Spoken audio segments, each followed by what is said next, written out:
So he says, okay, you agreed, sign the contract. He says, okay, fine. Click, I sign. So he takes you and he goes, Coon! And you go,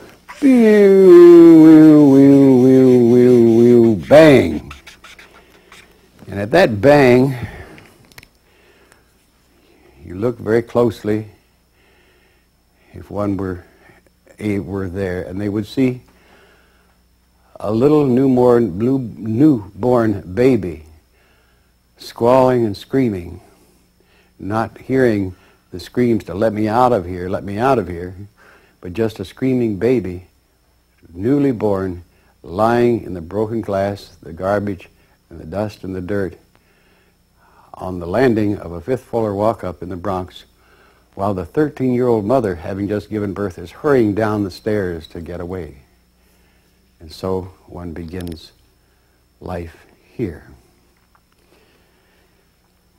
The thing that happens after that is where the action really starts. You go through that life process, and the symbology can have been 100,000 years ago. The whole symbology is still the same. And you make your exit, and you start out again. Now, originally, your intent was to take your escape velocity and go on out and continue wherever you were intending to go or whatever you intended to do. But right about here somewhere, you begin to bend a little bit. And the reason is that as you made this process through here in what we call physical life, you picked up a greater load factor than you realized. Unconsciously, you picked up that load factor, and you had friction, which slowed you up. The combination of those two is expressed in the bending of that, where you, no one else, no law, nothing else, makes the decision when you said, how many times, I got to go back. It's just something I wanted to do, and I didn't get a chance to do it. I wanted to have 5 children instead of 2, and I got to go back and have 3 more children, or some such thing. Or I never got to drink alcohol. I'd like to go back and drink some booze. Whatever the reason. And you say, oh, just say to yourself, just once, that's all, and then I'll go on my way. And so you begin that turn to make just once more, one little more run, just one more for the road or whatever. And at that moment, that decision, which was yours and no one else's, no law, no rule, just you lost your escape velocity. And you went into orbit in this area. And you went down and around again. Had another life. And as you came out of that, you still were, as in essence, above this line. So you were recognized still from whence you came. You came up around in here, and you made another decision. Having lost more velocity, having picked up an additional load factor, you're here. And you say, oh, it won't hurt to go back once more. And I've always wanted to ride a camel. So you decide to go back and ride and own a camel. So round you go again and go through the process here. And again, you are steadily losing velocity, and your orbit is decaying, as you can see.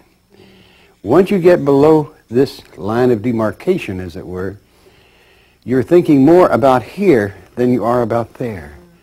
Your memory of you as you originally were is declining because of the overwhelming input from this human radiation.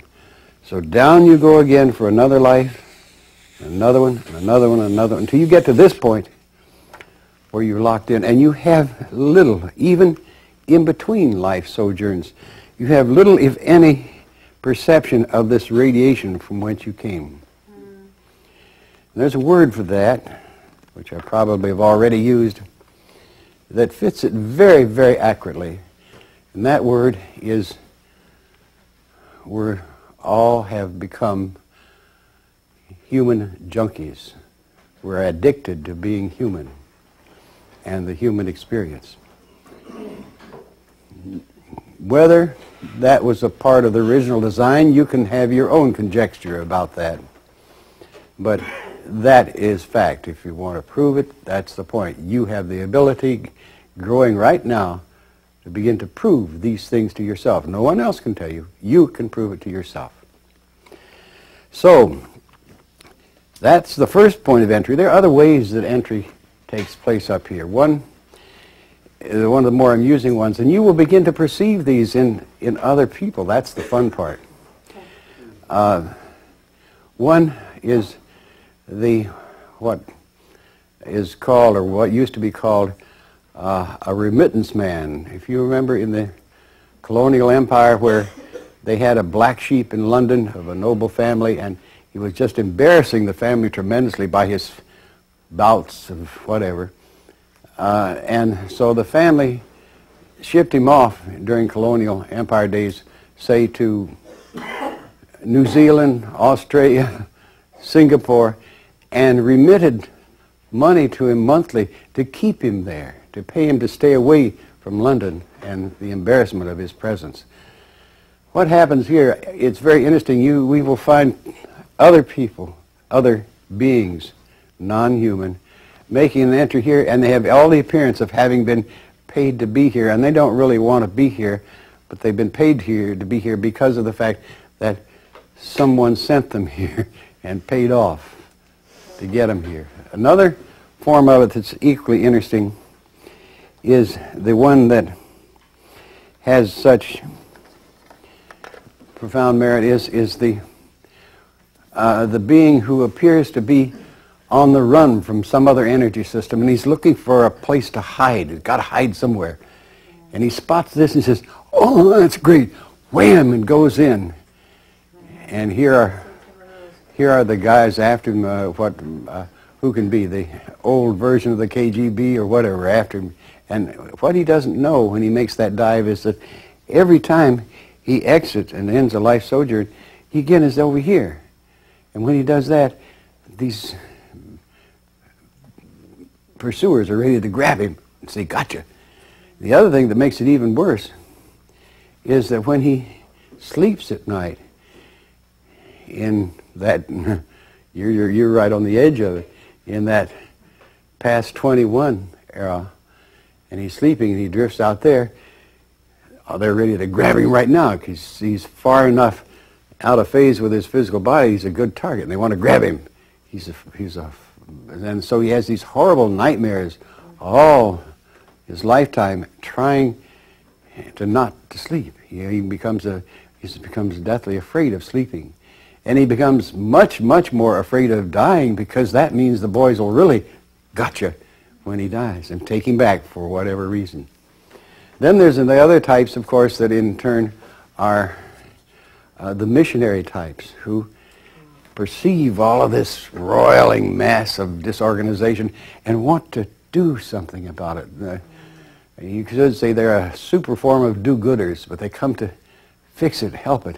And so they come in here, and they, in turn, the price of losing their memory, their personality, but they still try to express it.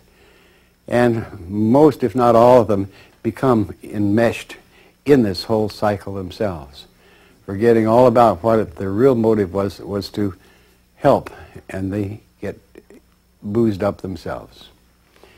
Then, the other part of which, one that I'm very familiar with, is where a friend of yours gets enmeshed, and you go in then to retrieve your friend, to rescue your friend, and you too get enmeshed. More common than you think.